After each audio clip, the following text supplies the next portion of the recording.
여러분 번아웃이라는 말을 아십니까? 많이 들어보셨죠? 번아웃 증후군이라고도 말하고 우리가 보통 이 말을 사용할 때 나 번아웃 됐어 이렇게 표현하죠. 이 말은 정말 열심히 살아왔는데 어느 순간 마음이 다 타버린 것처럼 아무 의욕도 남지 않은 상태를 말합니다. 번아웃 됐다라고 말하죠. 몸이 피곤해서 쉬는 거랑은 조금 다른 이야기입니다. 마음이 지쳐버리는 거죠. 정서적인 탈진이라고 말할 수도 있을 것 같습니다. 특히 요즘 이 번아웃이란 말이 우리 20, 30대 청년들에게 많이 들리는 이야기인 것 같습니다. 우리 지난 주일 구역 온데이 시간을 가지면서 여러분들 구역별로 모임을 잘 하셨겠죠? 우리 청년부도 함께 말씀을 나누고 한 주간의 삶을 나누는 시간을 좀 오후에 가졌는데 이야기를 듣다 보니까 우리 청년들의 이야기를 듣다 보니까 우리 청년들이 살아가는 현실이 결코 만만치 않다라는 것을 알고 있었지만 다시 한번 느끼게 되는 것 같았습니다. 우리 대학생들은 학교 공부에 아르바이트에 또 취업 걱정에 진로 걱정에 때로는 가정의 문제까지 여러 가지 문제를 안고 살아가고 우리 직장인들도 과도한 업무에 또 일처리에서 오는 여러 가지 스트레스에 동료들과 관계의 어려움까지 어떤 청년은 매일 불면증 가운데 충분한 수면을 하지 못하고 계속해서 출근을 하고 있고 또 어떤 청년은 과한 스트레스로 인해서 역류성 식도염으로 약을 먹으면서 고생하기도 하고 있더라고요. 여러분 이런 청년들을 향해서 멘탈이 왜 이렇게 약한 거야? 젊잖아. 부딪히고 해내야지. 이렇게 말한다면 여러분 꼰대가 되시는 거예요. 청년들에게 손절을 당할 수도 있습니다. 그런데 생각해 보면 이건 청년들만의 이야기가 아닙니다. 제가 청년의 이야기를 했지만 우리 장년들도 마찬가지죠. 저와 같은 40대도 그렇고 50대, 60대 그 이상 모두가 사실은 동일합니다.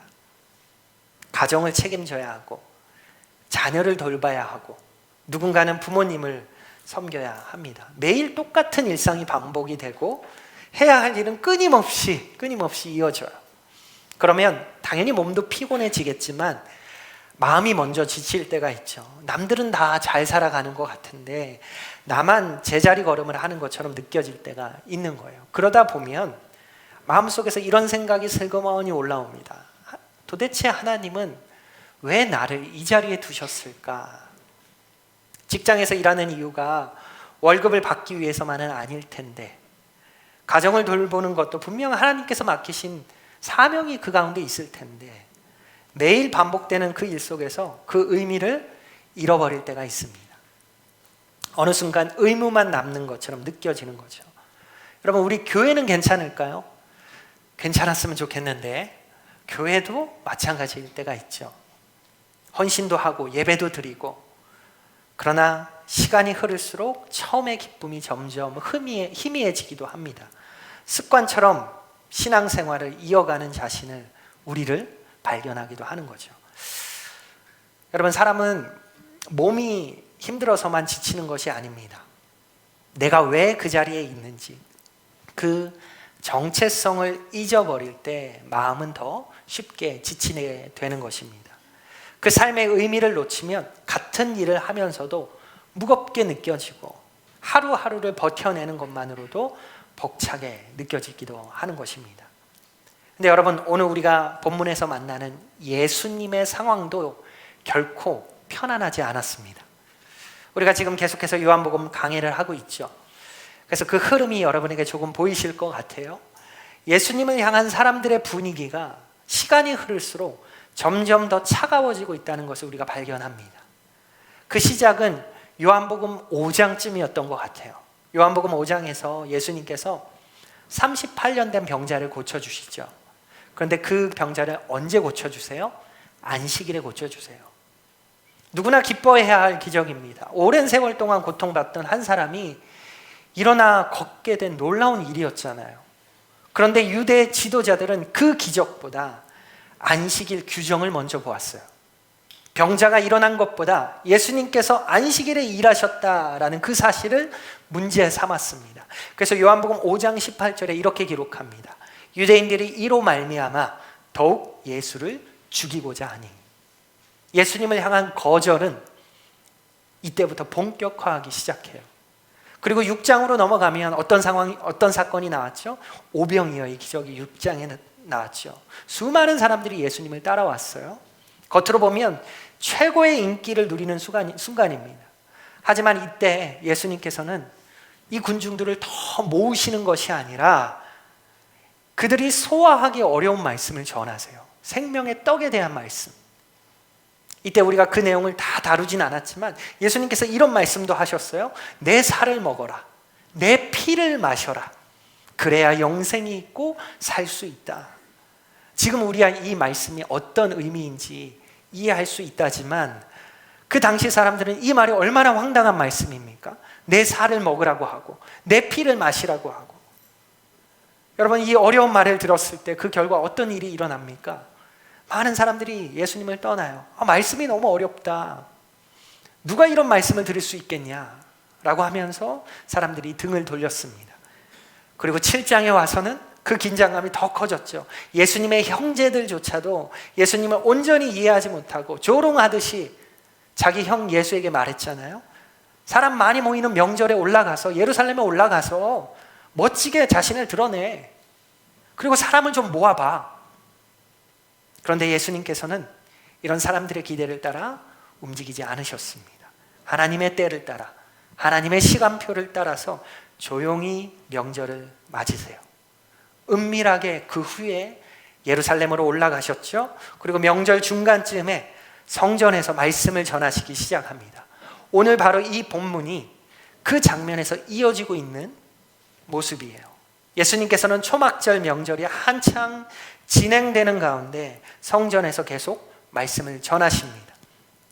그런데 오늘 본문에 나오는 사람들의 반응을 보면 참 흥미로운 반응들이 있는데 25절을 보면 사람들이 이렇게 말합니다. 우리 25절 말씀 같이 읽어봅시다. 시작. 예루살렘 사람 중에서 어떤 사람이 말하되 그는 죽이고자 하는 그 사람이 아니냐. 이는 그들이 죽이고자 하는 그 사람이 아니냐. 예수님을 향해서 사람들이 말하고 있는 얘기예요. 여러분, 이 말은 순수한 어떤 호기심으로, 궁금증으로 말하고 있는 게 아닙니다. 이미 이 예수를 죽이려는 분위기가 예루살렘 전체에 퍼져 있었다는 뜻이에요. 사람들이 다 알고 있었어요. 지도자들이 저 예수를 잡으려고 하지 않았어? 그런데 왜 저 사람이 성전 한가운데서 아직도 저렇게 얘기하고 있는 거야? 가르치고 있는 거야? 왜 아직도 잡아가고 있지 않는 거야? 26절도 이렇게 이야기합니다. 26절도 읽어볼까요? 시작. 보라, 드러나게 말하되 그들이 아무 말도 아니하는도다. 당국자들은 이 사람을 참으로 그리스도인 줄 알았는가? 지금 사람들은 예수님이 선포하고 있는 말씀에 집중하지 않아요. 왜 안 잡지? 왜 지도자들이 가만히 있지? 혹시 정말 저 사람을 메시아로 생각하나? 이들은 계속해서 이런 식으로 예수님을 평가하고 있습니다. 여러분, 이처럼 오늘 본문 전체에 흐르는 분위기는 환영이 아니에요. 예수님을 환대하고 있지 않아요. 의심입니다. 거절이에요. 적대감입니다. 언제 체포되어도 이상하지 않는 긴장감이 성전 안을 가득 채우고 있습니다. 그런데 놀라운 건 예수님이시죠. 보통 사람 같으면 조심했겠죠. 지금은 아닌가 보다.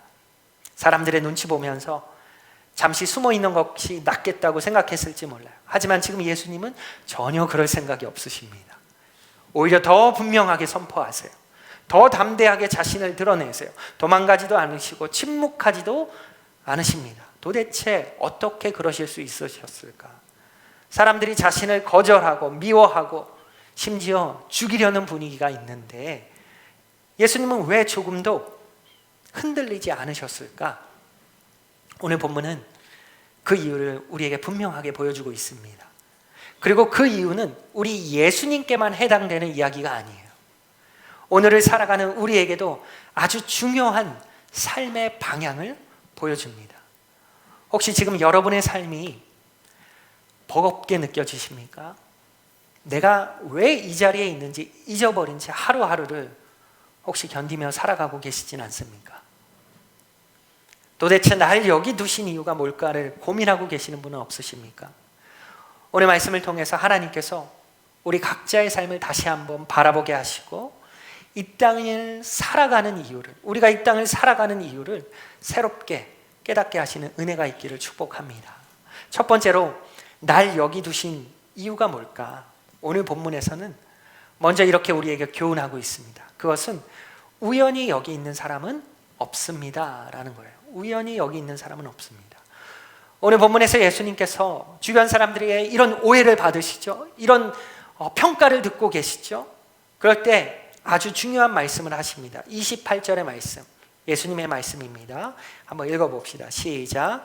예수께서 성전에서 가르치시며 외쳐 이르되 너희가 나를 알고 내가 어디서 온 것도 알거니와 내가 스스로 온 것이 아니니라.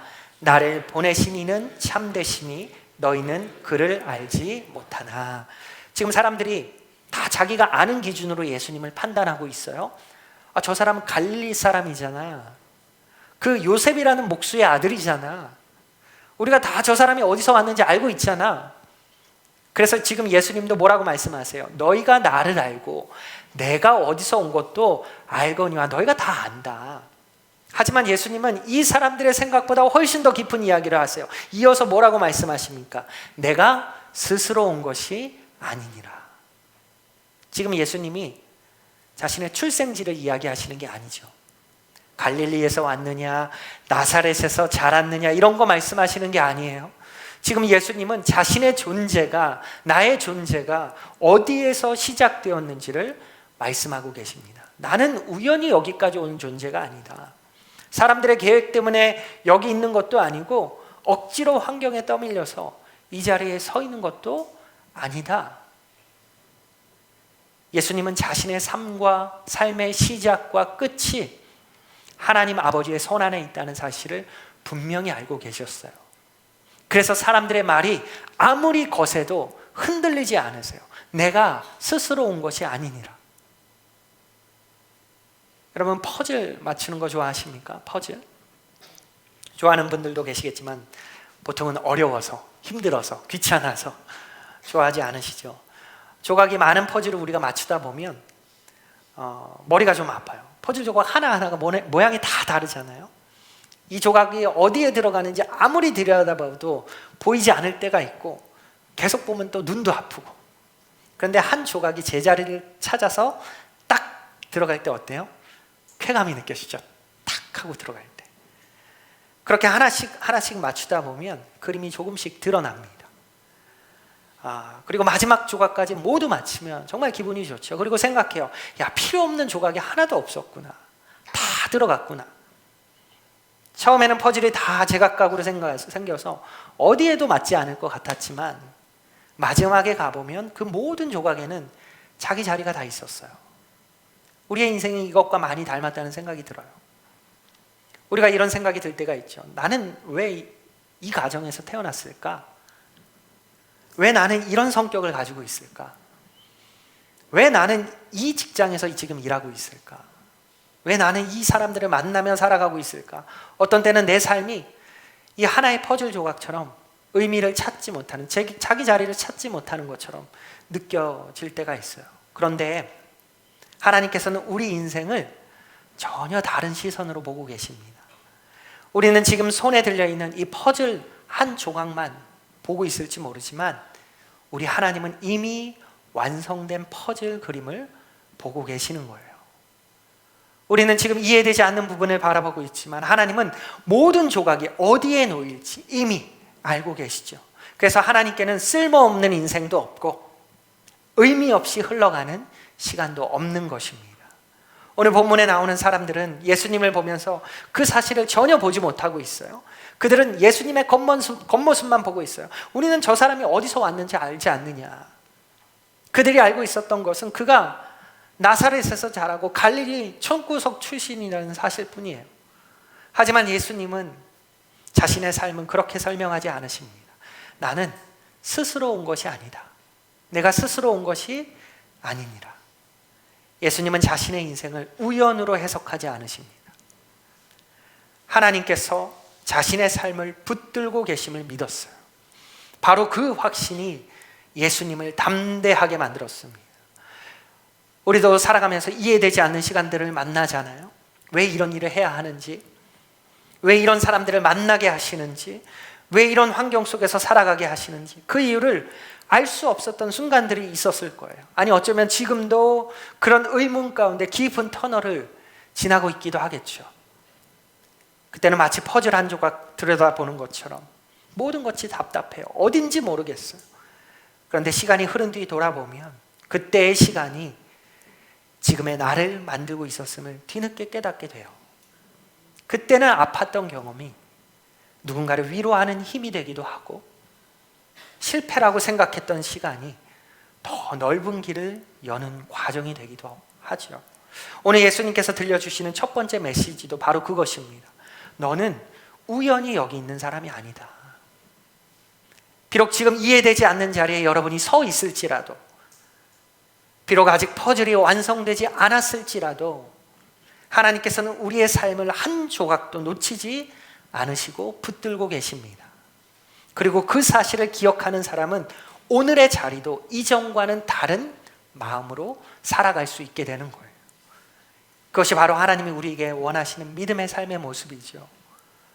두 번째로 하나님께서 날 여기 두신 이유가 뭘까? 그것은 모두 목적을 가지고 보냄 받았다라는 사실을 우리가 기억해야 합니다. 모두 목적을 가지고 보냄을 받은 거예요.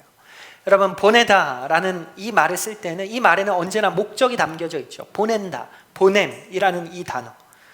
누군가를 여러분 아무 이유 없이 우리가 보내지 않습니다. 회사를 생각해 봐도 직원을 다른 지역으로 발령 보낼 때도 이유가 있어요. 출장을 보낼 때도 해야 할 일이 있고 맡겨진 일이 있어서 보내는 거예요.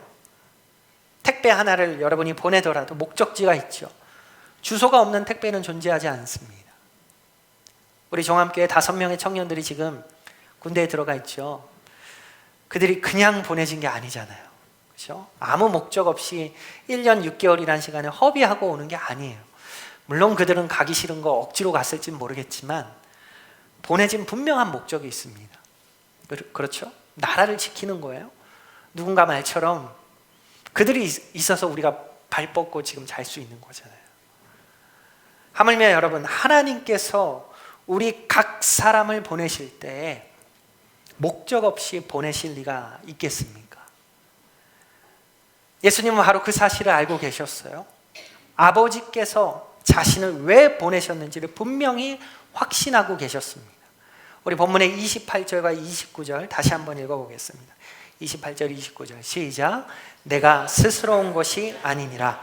나를 보내신 이는 참되시니 너희는 그를 알지 못하나 나는 아노니 이는 내가 그에게서 났고 그가 나를 보내셨음이라 하시니. 이 두 구절을 읽어보면 같은 표현이 있어요. 나를 보내셨다. 나를 보내시니. 예수님은 지금 자신이 얼마나 큰 능력을 가지고 계신지를 사람들에게 말하고 있는 게 아니에요. 그동안 내가 얼마나 많은 기적을 행했는지를 보여주고 계신 게 아니에요. 오히려 자신의 정체성을 설명하고 계세요. 나는 보내심을 받은 사람이다. 왜 예수님이 이 말씀을 반복하셨을까요? 예수님의 모든 삶은 자기 마음대로 시작된 삶이 아니었기 때문이에요.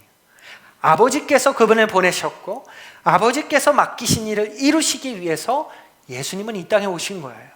잃어버린 영혼을 찾아 구원하시기 위해 오셨고 죄인을 살리기 위해 오셨고 마침내 십자가를 지심으로 하나님의 구원을 이루기 위해 오신 분이에요. 그래서 예수님은 사람들의 반응에 따라 움직이지 않으십니다. 사람들이 환영한다고 그 사명을 바꾸지도 않으시고 사람들이 떠난다고 해서 그 사명의 걸음을 멈추지도 않으십니다. 왜 그래요? 자신이 왜 이 땅에 오셨는지 그 이유를, 그 목적을 분명히 알고 계셨기 때문이에요. 여러분, 목적을 아는 사람은 환경에 끌려다니지 않습니다. 가야 할 길이 분명하기 때문이에요. 우리가 여행을 갈 때도 목적지를 찍고 목적지를 알고 출발을 하죠. 그러다가 가는 길에 차가 막힐 수도 있고 비가 올 수도 있고 잠시 길을 잘못 들 수도 있어요. 그러나 목적지가 분명하면 방향을 고정하고 그대로 가는 거예요. 하지만 목적지가 분명하지 못하면 어떻게 될까요? 조금만 길이 막혀도 당황하고 어디로 가야 할지 모르는 거죠. 인생도 그렇습니다. 우리가 목적을 잃어버리면 오늘 하루가 그저 무거울 뿐이에요. 해야 할 일은 많은데 왜 해야 하는지 모르겠고 반복되는 일상이 점점 힘이 빠집니다. 그래서 하나님은 오늘 우리에게 목적을 다시 보여주십니다. 예수님께서 보내심을 받으신 것처럼 우리도 하나님께서 맡기신 그 삶을 살아가는 사람이라는 사실이에요. 물론 예수님의 보내심과 우리의 보내심이 같지 않죠. 예수님은 하나님의 아들로서 구원을 이루시기 위해 오신 유일하신 구원자이세요. 그러나 이 예수님께서 부활하신 후에 제자들에게 이렇게 말씀하세요. 요한복음 20장 21절에 우리 같이 한번 읽어봅시다. 시작. 아버지께서 나를 보내신 것 같이 나도 너희를 보내노라. 아버지께서 예수님을 보내시는 것처럼 나도 너희들을 보낸다라는 거예요. 여러분, 우리도 분명히 보냄을 받은 존재입니다. 그렇다면 우리는 어디로 보냄을 받은 사람들일까요? 어디 선교지라도 가야 할까요? 제가 지난번 갔다 왔던 인도네시아라도 가야 할까요? 물론 보내신다면, 여러분에게 소명이 있다면 가셔야죠. 그런데 여러분, 거창한 곳만 우리가 떠올릴 필요가 없어요. 먼저 하나님께서는 우리를 가정으로 보내셨어요. 여러분의 가정으로 여러분을 보내셨어요. 부모에게는 자녀를 맡기셨고요, 자녀에게는 부모를 공경하는 삶을 맡기셨습니다. 또 하나님께서는 우리를 직장으로 보내셨어요. 매일 반복되는 그 업무 속에서도 하나님은 우리를 통해서 정직함을 드러내기 원하시고 성실함을 드러내기 원하시고 동료들을 사랑하는 모습을 보이기 원하세요. 학교도 마찬가지예요. 학생들에게 공부는 성적만을 위한 시간이 아니에요. 하나님께서 맡기신 그 자리에서 성실함을 배우고 믿음으로 살아내는 훈련의 자리이기도 합니다.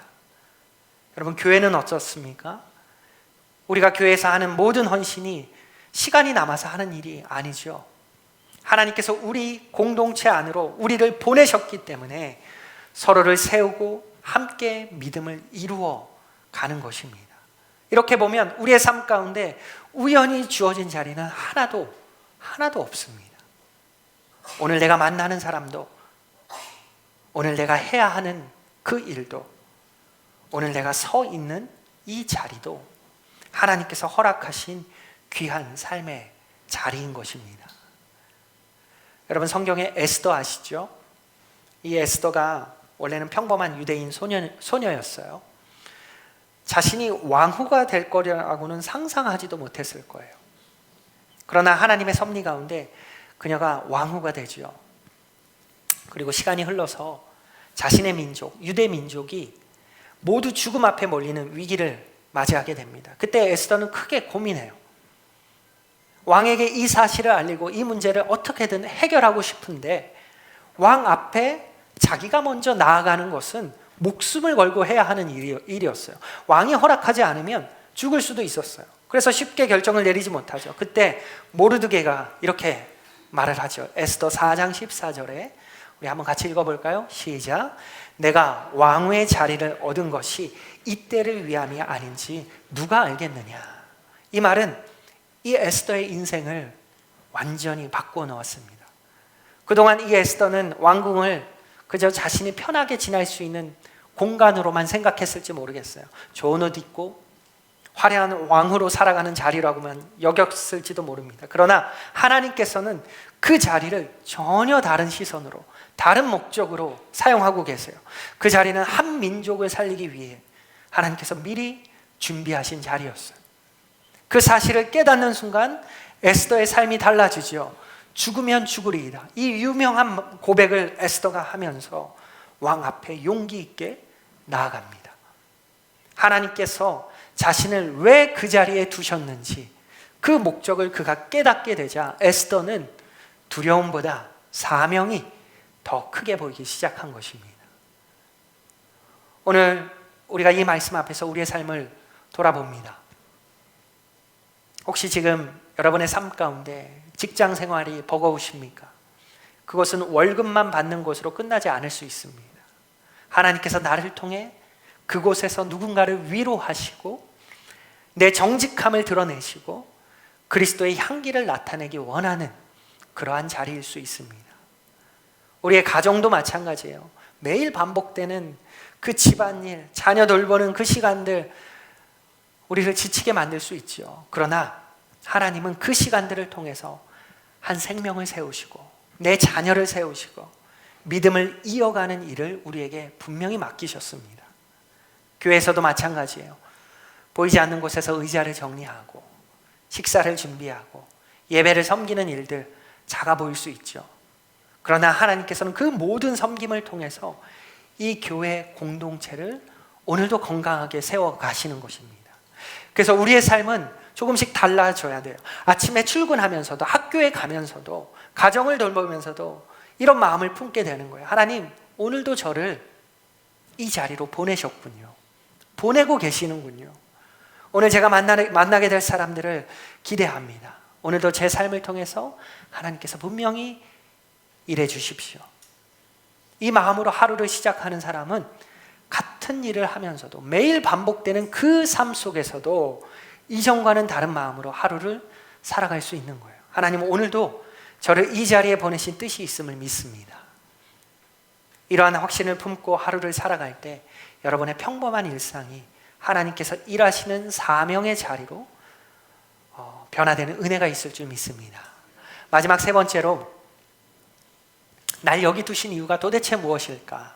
오늘 본문은 마지막으로 우리에게 이렇게 교훈하고 있습니다. 사명을 가진 자는 흔들리지 않습니다. 사명을 가진 자는 결코 흔들리지 않습니다. 지금 사람들은 계속해서 예수님을 향해서 적대적이에요. 오해는 점점 커지고 있어요. 그리고 지도자들은 이 예수를 잡을 기회만 찾고 있어요. 그런데 그 가운데서 예수님은 조금도 뒤로 물러서지 않으시죠. 오히려 더 분명하게 말씀하시고 더 담대하게 자신을 드러내기 시작하세요. 우리 본문 28절의 전반부에 이렇게 기록되어 있어요. 예수께서 성전에서 가르치시며 외쳐 이르시되, 눈치 보면서 작은 목소리로 하신 게 아니에요. 성전 한가운데서 많은 사람들이 듣는 그 자리에서 하나님은 진리를 외쳐 선포하십니다. 외쳐서 이루시고 계십니다. 그리고 이어지는 29절에 이렇게 말씀하십니다. 29절 같이 읽어보겠습니다. 시작. 나는 아노니 이는 내가 그에게서 났고 그가 나를 보내셨음이라 하시니. 나는 아노니. 예수님이 말씀하시는 거예요. 예수님은 자신이 누구신지, 자신이 왜 여기에 있는지, 어디에서 왔는지도 알고 계셨고 왜 이 땅에 오셨는지도 나는 아노니, 안다고 말씀하세요. 그래서 사람들의 이러한 거절이, 사람들의 이러한 판단이 예수님의 걸음을 절대로 멈추게 하지 못합니다. 30절은 그 모습을 이렇게 기록해요. 30절의 말씀 같이 읽겠습니다. 시작. 그들이 예수를 잡고자 하나 손을 대는 자가 없으니 이는 그의 때가 아직 이르지 아니하였음이로라. 사람들이 예수님을 계속해서 붙잡으려고 하죠. 그러나 아무도 손을 대지 못하고 있어요. 왜 그래요? 그의 때가 아직 이르지 아니하였기 때문이에요.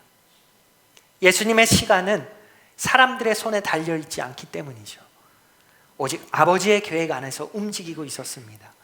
예수님은 자신의 생명이 사람들의 손에 맡겨져 있다고 생각하지 않으셨어요. 아버지께서 보내셨고 아버지께서 정하신 때가 있고 아버지께서 이루실 그 일을 끝까지 아버지 하나님께서 이루실 것을 믿고 계셨어요. 그 확신이 있었기 때문에 예수님은 지금 그 거절의 자리에서, 거부의 자리에서도 흔들리지 아니하십니다. 여러분, 우리가 살아가면서 정말 많이 흔들리잖아요. 어쩌면 오늘도 흔들리는 그 마음을 가지고 이 예배 자리에 오신 분들도 있을지 모르겠어요. 사람들의 말 한마디에 흔들리고 뜻대로 되지 않는 현실에서 흔들리고 정말 열심히 했는데 인정받지 못하면 마음이 무너지고 계획했던 일이 실패로 끝났을 때도 방향을 잃어버리고 누군가와 나를 비교하면서 괜히 작아지기도 하고 앞으로 어떻게 살아가야 할지 막막하게 느껴질 때도 있어요. 그런데 우리를 흔드는 것은 이런 환경들만이 아니에요. 내가 왜 이 자리에, 내가 도대체 왜 이 자리에 있는지를 잊어버릴 때 우리의 마음은 훨씬 더 쉽게 흔들리고 무너집니다. 무기력해지는 거예요. 하나님께서 맡기신 삶의 이유를 놓치면 작은 일 하나에도 쉽게 낙심합니다. 그래서 사명을 잊으면 사람들의 평가가 마치 내 인생을 결정하는 것 같아요. 내가 이루는 그 성과가 내 가치를 증명하는 것처럼 생각합니다. 그러나 하나님께서 나를 이 자리에 분명한 목적을 가지고 세우셨다는 사실을 우리가 기억하면 같은 현실도 다르게 바라볼 수 있는 거예요. 여전히 어려움은 있을 수 있어요. 여전히 힘든 일이 있을 수 있죠. 하지만 그 모든 것이 내 삶의 방향을 빼앗지는 못합니다. 여러분, 등대가 있죠. 등대가 늘 바닷가 가장 거친 자리에 세워져 있어요. 잔잔한 호수 가운데 등대가 있지 않아요. 거센 파도가 밀려오고 강한 바람이 부는 곳에 등대가 세워집니다. 폭풍우가 몰아치는 밤이면 등대는 누구보다 거센 바람을 맞이해야 돼요. 맞아야 돼요. 비바람을 피하지도 못하고 파도가 부딪히는 것을 막을 수도 없습니다. 그런데도 등대는 그 자리를 지켜요. 왜 그래요? 등대가 해야 할 일은 그 자리에서 계속 빛을 비추는 일이기 때문이잖아요. 오히려 폭풍이 심할수록 등대의 빛은 더욱 필요합니다. 배들은 잔잔한 날보다 폭풍우가 몰아칠 때 이 등대의 빛을 더 간절히 바라봐요. 여러분, 하나님께서 우리를 세우신 자리가 언제나 평안한 곳은 아닐 수 있어요. 분명히 여러분을 세우신 그 자리이지만 그곳이 날마다 평안할 수 없어요. 여러분의 직장이 힘들 수 있어요. 가정에 어려움이 찾아올 수 있어요. 하나님이 세우신 이 교회에서도 예상하지 못한 어려운 일들이 있을 수 있죠. 그러나 그 자리에서 하나님께서 맡기신 그 빛을 비추라고 우리를 세우셨다라는 이 사실은 변하지 않는 사실이에요. 사명을 기억하는 사람은 그래서 비바람보다, 나에게 몰아치는 그 비바람보다 방향을 먼저 바라보는 거예요. 환경보다, 내 환경이 어떠한지보다 하나님을 먼저 바라볼 수 있는 거예요. 그래서 쉽게 흔들리지 않습니다.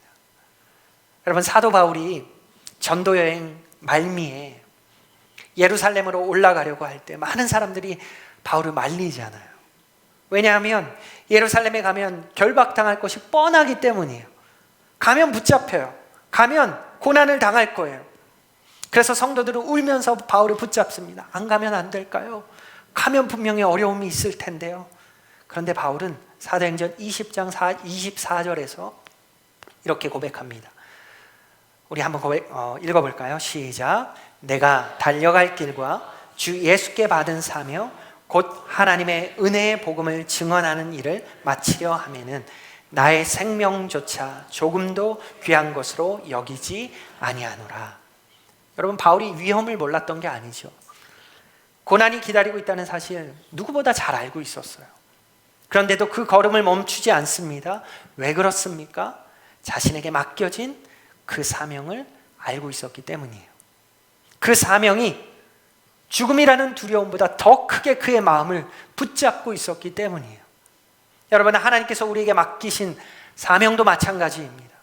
가정을 돌보는 부모에게도 사명이 있어요. 직장에서 성실하게 일하는 그 자리에도 여러분 분명한 보내신 사명이 있습니다. 학교에서 공부하는 우리 학생들에게도 사명이 있습니다. 사업하는 분들에게도 사명이 있어요. 교회에서 예배드리고 섬기는 이 자리에도 여러분 우리의 분명한 사명이 있습니다. 하나님께서 우리를 각자의 자리로 보내셨어요.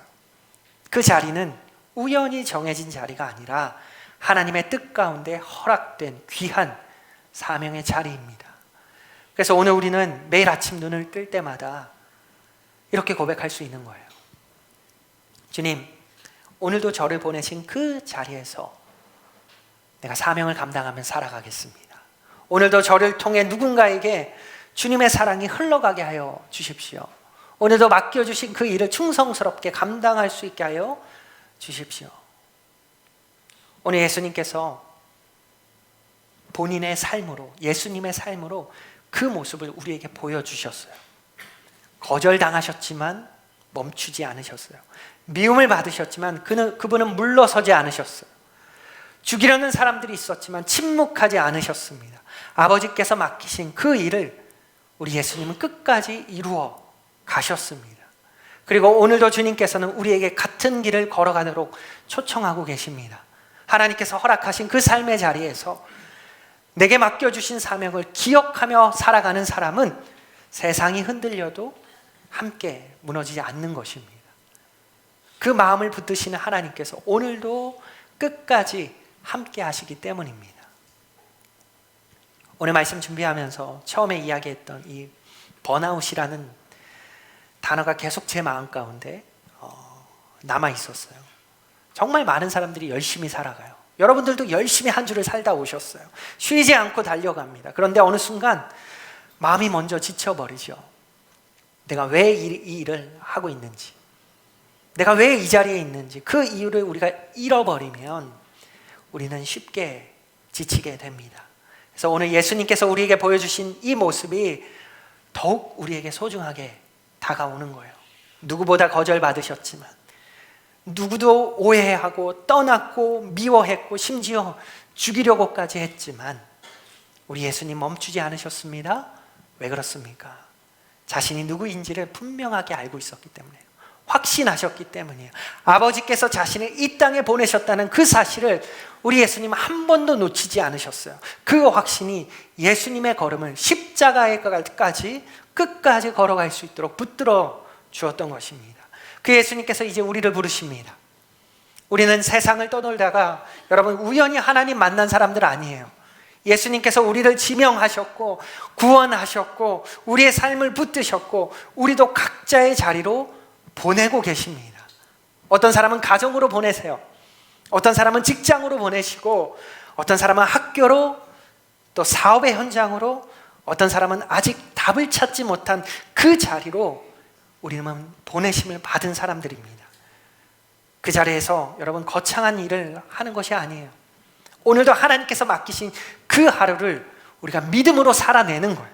내가 있는 그 자리에서 정말 정직하게 살아가는 것, 하나님, 사람을 사랑하는 것, 예배하는 것을 포기하지 않는 것, 복음을 부끄러워하지 않는 것, 그 작은 순종을 통해서 하나님은 지금도 하나님의 일을 이루어 가십니다.